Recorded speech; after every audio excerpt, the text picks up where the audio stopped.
राज्यसभेच्या जागेसाठी उद्या उमेदवारी जाहीर करणार सुनील तटकरेंची पत्रकार परिषदेत माहिती। सुनेत्रा पवार, पार्थ पवार, छगन भुजबळ यांची नावं चर्चेत। कोकण पदवीधर मतदारसंघातला मवियाचा तिढा सुटला। ठाकरे गटाचे किशोर जैन आणि शरद पवार गटाचे अमित सरे यांचा अर्ज मागे। मवियातनं काँग्रेसचे रमेश कीर आता रिंगणात। कोकण पदवीधर मतदारसंघात महायुतीकडनं भाजपचे निरंजन डावखरे आणि महाविकास आघाडीकडनं काँग्रेसचे रमेश कीर यांच्यात लढत। मुंबई पदवीधर मतदारसंघात भाजपसह शिवसेनेचाही उमेदवार। भाजपकडनं किरण शेलार, शिवसेनेकडनं दीपक सावंत, ठाकरे गटाचे अनिल परब निवडणुकीच्या रिंगणात। मुंबई पदवीधर मतदारसंघामध्ये तिरंगी लढत। मुंबई शिक्षकमधून काँग्रेसच्या प्रकाश सोनवणेंची माघार। भाजपचे शिवनाथ दराडे, ठाकरे गटाचे जमू अभ्यंकर, शिक्षक भारतीचे सुभाष मोरे यांच्यासह राष्ट्रवादीचे शिवाजीराव नलावडे यांच्यामध्ये चौरंगी लढत होणार।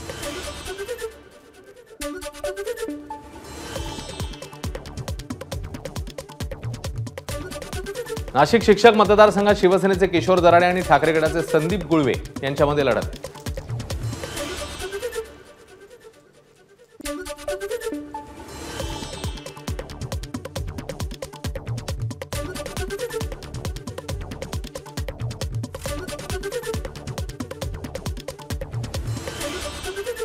काँग्रेस अध्यक्ष नाना पटोले यांनी उद्धव ठाकरेंच्या सांगण्यानुसार निवडणुकीतनं माघार घेतोय। येणाऱ्या काळात विचार केला जाणार असल्याचं दोघांनीही आश्वासन दिल्याची माहिती नाशिक शिक्षक मतदारसंघाचे काँग्रेस उमेदवार दिलीप पाटील यांनी दिली।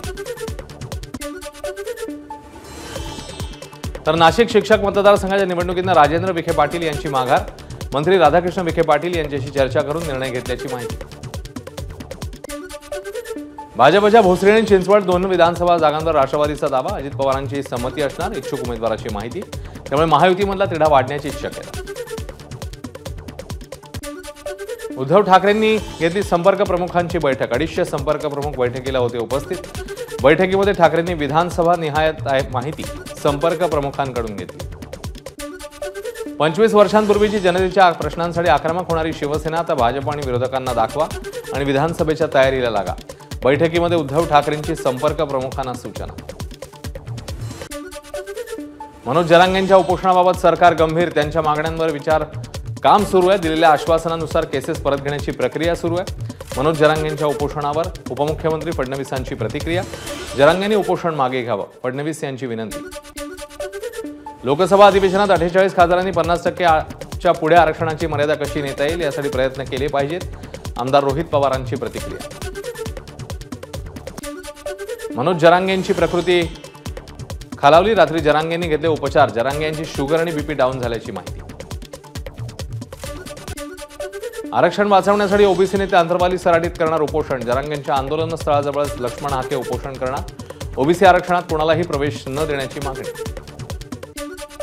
धाराशिवमध्ये सुरू असलेल्या मराठा समाजाच्या आंदोलनाच्या पार्श्वभूमीवर पोलिसांचा मोठा बंदोबस्त। सायंकाळी 5 वाजेपर्यंत मागण्यांचा विचार झाला नाही तर आंदोलकांचा उड्या मारून आत्मदहनाचा इशारा। आंदोलनस्थळी अँब्युलन्स आणि अग्निशमनच्या गाड्या दाखल।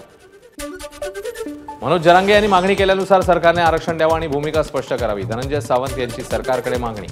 आरोग्यमंत्री तानाजी सावंत यांचे पुतणे धनंजय सावंत यांनी अंतरवाली सराटीत घेतली जरांगेंची भेट। मनोज जरांगे यांच्या आंदोलनाला खासदार संजय जाधव यांचा पाठिंबा। मराठा आरक्षणासंदर्भात जरांगेंनी केलेल्या मागण्या तात्काळ मान्य करा। ठाकरे गटाचे परभणीचे खासदार संजय जाधव यांचं राज्यपालांना पत्र। डोंबिवलीमध्ये पुन्हा एकदा एमआयडीसीतल्या एका कंपनीत भीषण आग। आग लागलेल्या कंपनीचं नाव इंडो अमाइन्स असल्याची माहिती।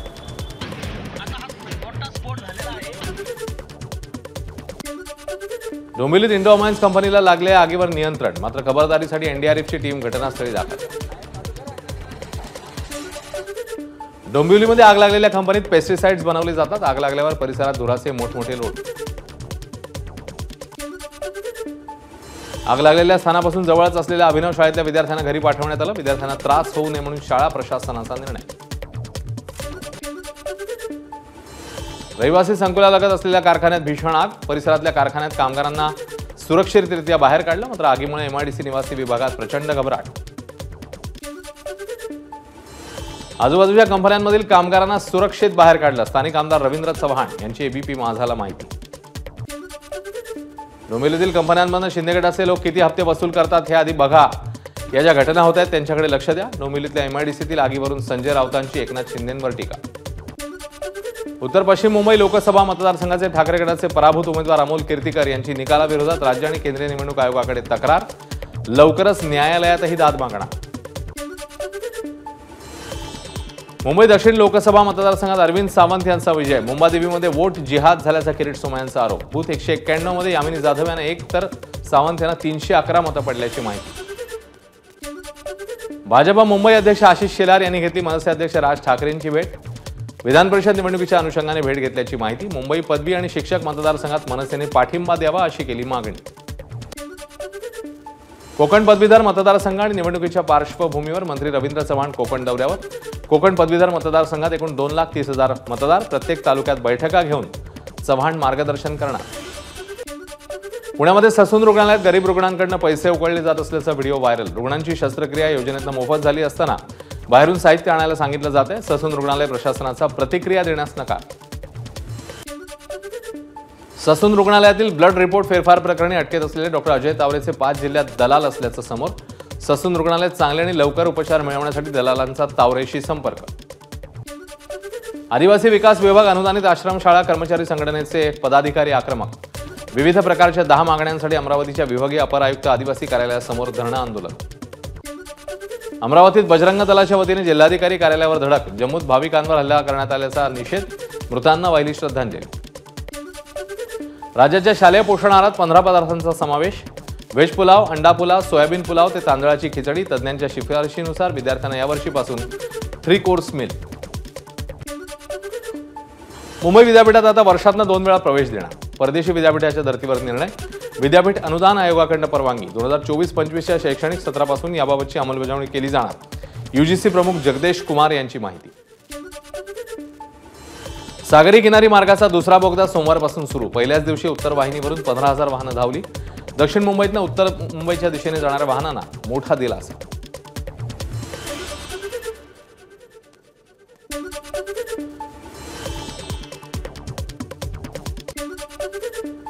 म्हाडाच्या जमिनीवरील बेकायदेशीर होर्डिंग तात्काळ हटवा, अन्यथा उखडून टाकू. म्हाडाची संबंधित कंपन्यांना नोटीस. धरण क्षेत्रात दमदार पावसाची प्रतीक्षा कायम. मुंबईतल्या धरणातील पाणीसाठा 6% खाली. पुढचे काही दिवस पाणी जपून वापरावं लागणार. मान्सूनच्या पहिल्या पावसातच ब्रिटिशकालीन खोडशी डॅम झाला ओव्हरफ्लो झालेला डॅम बघण्यासाठी गर्दी. कराडपासून नजीक असलेला ब्रिटिशकालीन खोडशी डॅम. सोलापुरात मागच्या 8 दिवसांपासून सुरू असणाऱ्या मुसळधार पावसामुळे जनजीवन विस्कळीत. लिमयेवाडी परिसरातील नागरिकांच्या घरात पाणी. मागच्या 4 दिवसांपासून रात्र जागून काढण्याची वेळ. भाजपचे माजी आमदार मधू देवळेकर यांचं निधन. वयाच्या 92व्या वर्षी घेतला अखेरचा श्वास. उद्या दुपारी 10 वाजता सांताक्रूज स्मशानभूमीत अंत्यसंस्कार होणार. नितीन गडकरींना सलग 3ऱ्यांदा मोदींच्या मंत्रिमंडळात स्थान. गडकरींनी आज रस्ते वाहतूक मंत्रालयाचा पदभार स्वीकारला.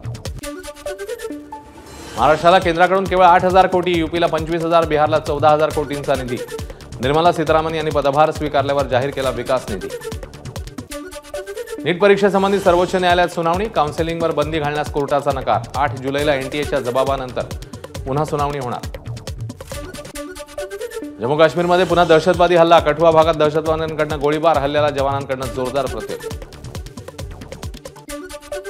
जम्मू काश्मीर येथे धार्मिक यात्रेतल्या भाविकांवर झालेल्या हल्ल्याचा विश्व हिंदू परिषद आज मुंबईत निषेध करणार. लालबाग इथल्या भारत माता चित्रपटगृहाबाहेर सायंकाळी 6:30 वाजता होणार आंदोलन. कन्नड अभिनेता दर्शनला हत्येप्रकरणी पोलिसांकडून अटक. बंगळुरू पोलिसांची कारवाई. अभिनेत्याला 6 दिवसांची पोलीस कोठडी. सहायकाची हत्या केल्याचा आरोप. जो बायडन यांचा मुलगा हंटर बायडन फेडरल गन प्रकरणी दोषी. निवडणुकीत जो बायडन यांच्या अडचणी वाढण्याची शक्यता. जगातील सर्वात श्रीमंत व्यक्ती एलन मस्क यांचा ऍपल आणि ओपन एआयच्या भागीदारीला विरोध. ऍपलने भागीदारी केली तर आमच्या कंपन्यांमध्ये ऍपल कंपनीच्या आयफोनसह सर्व उत्पादनांवर बंदी घालू. मस्क यांचा इशारा. एबीपी माझा, उघडा डोळे बघा नीट.